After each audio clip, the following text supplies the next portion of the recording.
దేశ జనాభాలో సగభాగంగా ఉన్న బీసీలు ఆర్థికంగా సామాజికంగా అభివృద్ధి చెందాలంటే రాజకీయంగా చట్టసభలో ప్రాధాన్యత ఉంటేనే సాధ్యమని, దానికోసం బీసీలందరూ క్రియాశీలక ఉద్యమాలకు సిద్ధం కావాలని రాష్ట్ర అధ్యక్షులు డిఎం ఓబ్లేస్ యాదవ్ పిలుపునిచ్చారు. కడపలోని ప్రెస్ క్లబ్ లో బీసీల రాజకీయ చైతన్య సభ బీసీ నేషనల్ ఫ్రంట్ ఆధ్వర్యంలో జరిగింది. ఈ సభకు బీసీ నేషనల్ ఫ్రంట్ రాష్ట్ర అధ్యక్షుడు డిఎం ఓబ్లేస్ యాదవ్ అధ్యక్షత వహించగా వక్తలు మాట్లాడారు. కడప నగరంలో వైఎస్ఆర్ ప్రెస్ క్లబ్లో BC United national front BC రాజకీయ చైతన్య రాష్ట్ర మహాసభ నిర్వహించాం. ఈ మహాసభలకు బీసీ కులాలు విద్యార్థులు పెద్ద సంఖ్యలో పాల్గొన్నారు. ప్రధానంగా 78 సంవత్సరాల స్వాతంత్ర భారతదేశంలో బీసీలకు రావాల్సినటువంటి రాజకీయ రిజర్వేషన్స్ కులగణన చేపట్టడంలో కేంద్ర రాష్ట్ర ప్రభుత్వాలు పూర్తిగా నిర్లక్ష్యం వహిస్తూ ఉన్నాయి. ఇవాళ పుట్టలకు, జంతువులకు, పశువులకు లెక్కలున్నాయి, కానీ ఇవాళ భారతదేశంలో 93% ఉన్నటువంటి బీసీ కులాలకు మాత్రం ఇవాళ కులగణన చేయకోకుండా, వారి సంఖ్య తేల్చుకోకుండా ఇవాళ 7% ఉన్నటువంటి అగ్రవర్ణాలు పాలకులు ఇవాళ పరిపాలన చేస్తూ ఉన్నారు.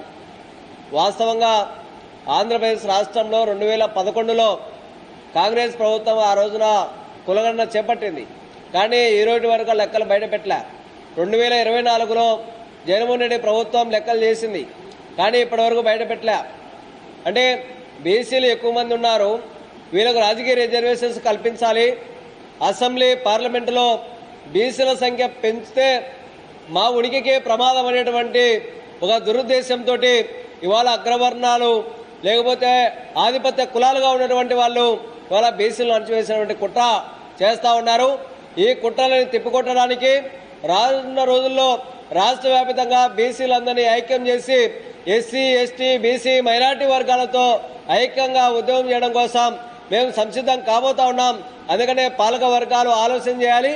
ఇప్పటికైనా సరే కులగణన చేపట్టాలి. నరేంద్ర మోడీ గారు 2026లో మేము కులగణన చేస్తూ ఉన్నారు. ఇన్నేళ్ళు ఏమైనా గాడిద రాశారని చెప్పి మేము అడుగుతా ఉన్నాం.